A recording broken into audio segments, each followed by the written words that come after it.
Hello नमस्कार दोस्तों, आपका स्वागत है आपके अपने परिवार में। देखिए, हो चुका आगाज रन का युग बदलने की तैयारी है और जीत उसी की होगी जिसका संघर्ष जारी है। देखिए, आज हम लोग सीखने वाले हैं वज्र गुणन विधि बाई क्रॉस मल्टीप्लिकेशन मेथड, यानी दो चर वाले रैखिक समीकरण में दो दो चर वाले रैखिक समीकरण का जो युग्म होता है, आपको जो युग्म जो जोड़ा जो दिख रहा है उसमें एक्स और वाई निकालने का जो विधि है वो निम्नलिखित 5 विधि है।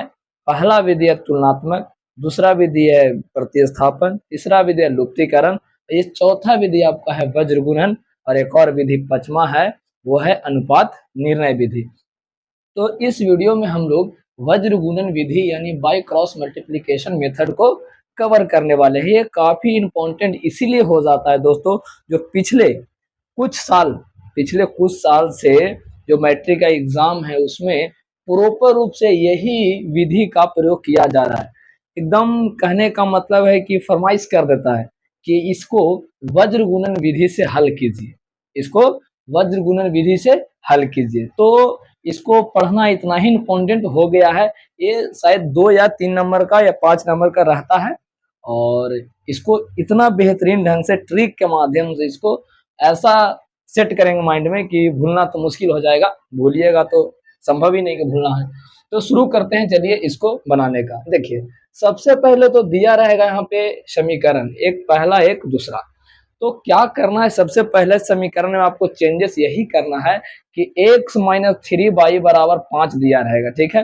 जो भी यहाँ अंक रहेगा, अचर रहेगा, एबीसीडी को हम लोग चर कहते हैं और अंक को अचर कहते हैं। जो अचर रहेगा उसको वही साइड ले ले चल जाना है, ठीक है। इधर प्लस में रहेगा तो माइनस में ले चल जाना है, ठीक है। इधर माइनस में रहेगा तो प्लस में चल जाएगा, ठीक है। इस तरह से इसको भी वही करना है, यानी तीनों को एक्स वाई और अचर को वही साइड रखना है, बराबर 0 रखना है। इतना ध्यान रखना है। ये वज्र गुणन विधि में, ये वज्र गुणन विधि में ही ऐसा होता है और 4 विधि में ऐसा नहीं होता है। तो 3 वीडियो बना चुके हैं इस पे, उसको जाकर देख लीजिएगा, उससे भी क्वेश्चन बनता है, उससे भी प्रॉपर रूप से पूछता है।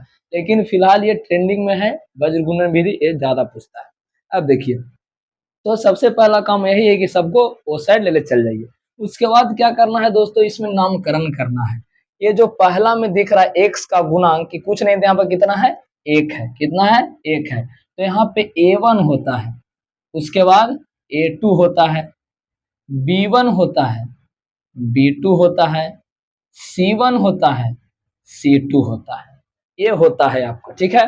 तो यहाँ पर बोलिएगा कि सर यहाँ पे A1 B1 C1 A2 B2 C2 कौन है, बताइए जरा।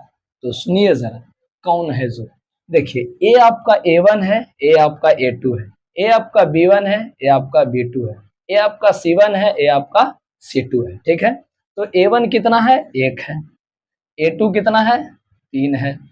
B1 कितना है, तो -3 है। B2 कितना है, -3 है। C1 कितना है, -5 है। और C2 कितना है, -15 है। इसको माइंड में सेट कर लीजिए सबसे पहले, यही आपका मेन है, ठीक है। कुछ कुछ ये टफ है थोड़ा सा, है ना, इसीलिए एग्जामिनर इसको बार बार टारगेट करता है। कोई नहीं, टफ कुछ नहीं है, वेरी सिंपल है। A1 A2 B1 B2 C1 C2, प्रेम से, पेशेंस के साथ, धैर्यता के साथ समझते चलिए, ये वेरी सिंपल है, ठीक है। चलिए, अब देखिए इतना तो हो गया, नामकरण हम लोग कर लिए। उसके बाद क्या है, यहाँ पर लिखेंगे वज्र गुणन विधि। वज्र गुणन विधि। तो वज्र गुणन विधि में क्या होता है दोस्त, आप लोग का एक ट्रिक बता रहे हैं, ध्यान से सुनिएगा। एक्स बटा BC माइनस BC बराबर बाई बटा CA माइनस CA बराबर 1 बटा AB माइनस AB। ये आपका इतना याद रखना पड़ेगा। अब क्या होता है, यहाँ पे लिखना पड़ेगा 12 21 12 21 12 21, ठीक है। यानी B1 C2 B2 C1 C1 A2 C2 A1 A1 B2 A2 B1, ये आपका रहा ट्रिक, ठीक है। बस इतना ही आपको ध्यान में रखना है। उसके बाद जितना जो यहाँ पे दिख रहा है बस इसमें पुट कर देना है, इसमें बैठा देना है, आंसर आपके सामने आ जाएगा। ठीक है, तो चलिए बैठाते हैं इसको। एक बार दो बार देखिएगा, 12 21 12 21 12 21 आपको याद रखना पड़ेगा। ठीक है, चलिए बहुत ये टफ है लेकिन कितना आसान बनाए हैं आप लोग को नहीं समझ में आ रहा होगा, है ना। इतना इसको आसान बना दिए हैं कि आपको समझ नहीं आएगा, कितना सर आसान बना दिए हैं इस चीज को, बहुत टफ था। ठीक है, अब देखिए एक्स बटा b1 कितना है -3, चलिए गुना C2 कितना है -15, बस बैठाते चलना है, उसके बाद हल कर देना, माइनस B2 कितना है -3, माइनस से बंद करके लिखेंगे, गुना C1 कितना है -5, -5 बराबर बाई बटा C1 कितना है -5, गुना A2 कितना है 3, माइनस C2 कितना है -15, गुना A1 कितना है 1। इसी तरह से एग्जाम में बनाइएगा, जितना राइटिंग बैठा के आराम से बना रहे हैं इस तरह से वहां भी बनाना है आप लोगों को। ठीक है, इस तरह से बनाइएगा, नंबर भी मिलेगा आप लोग को बढ़िया अच्छा खासा। ठीक है, ध्यान दीजिएगा। 1 बटा A1 कितना है 1 है, B2 कितना है -3 है, माइनस A2 कितना है 3 है, और B1 कितना है -3 है। चलिए हो गया, इतना हो गया, बिल्कुल हो गया। अब देखिए क्या करना है, अब देखिए एक्स बटा, इसको हल कीजिए, माइनस माइनस क्या होगा बाबू प्लस हो जाएगा, 15 तिया 45 हो जाएगा, माइनस माइनस प्लस, अब प्लस माइनस माइनस, 5 तिया 15 हो जाएगा, बराबर बाई बटा माइनस माइनस प्लस माइनस 5 तिया 15 और माइनस माइनस प्लस 15 इकाई 15 हो जाएगा। भाई हमारे साथ है यहाँ पे, सॉरी सॉरी बाबू, सॉरी सॉरी सॉरी, कोई दिक्कत नहीं, इससे इससे कोई दिक्कत नहीं, यहाँ पे 7 हो जाएगा।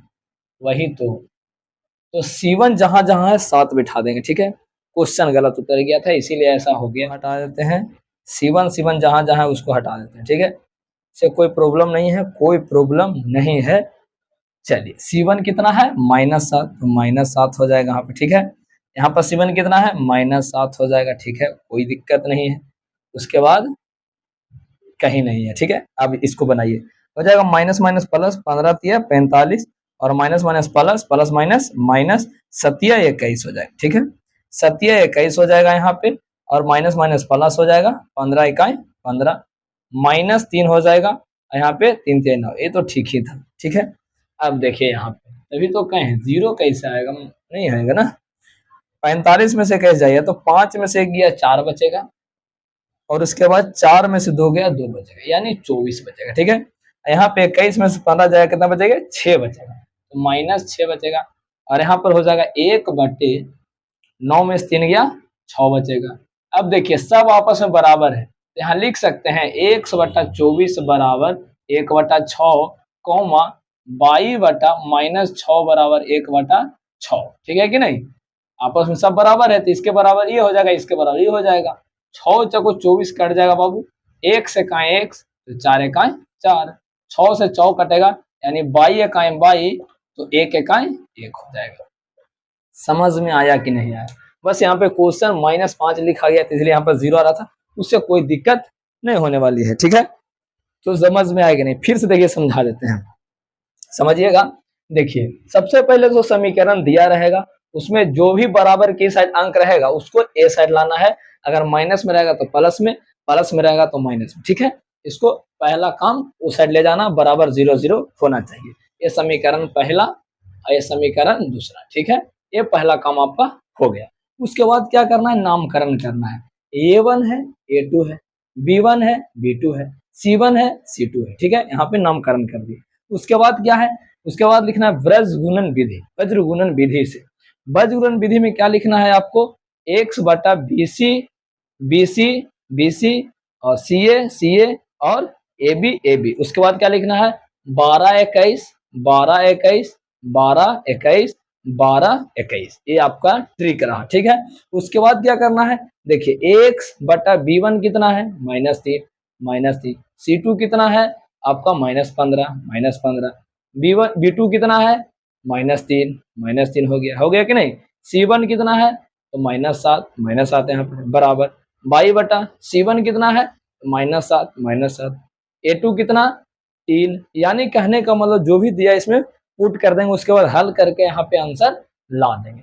किन्हीं को कोई प्रॉब्लम है तो कमेंट बॉक्स में जरूर बताएंगे। वीडियो कैसा लगा जरूर बताएंगे, ये जो मेरा ट्रिक रहा वो कैसा लगा वो जरूर अपना कमेंट अपना राय विचार करेंगे। एक छोटा सा आप लोग से रिक्वेस्ट रहेगा कि चैनल पे नए हैं तो चैनल को सब्सक्राइब कर दें, लाइक कर दें। इसके लिए बहुत बहुत धन्यवाद। दोस्तों को शेयर करें। मिलते हैं नेक्स्ट वीडियो में, जब तक के लिए जय हिंद, जय भारत, जय बिहार, लव यू ऑल।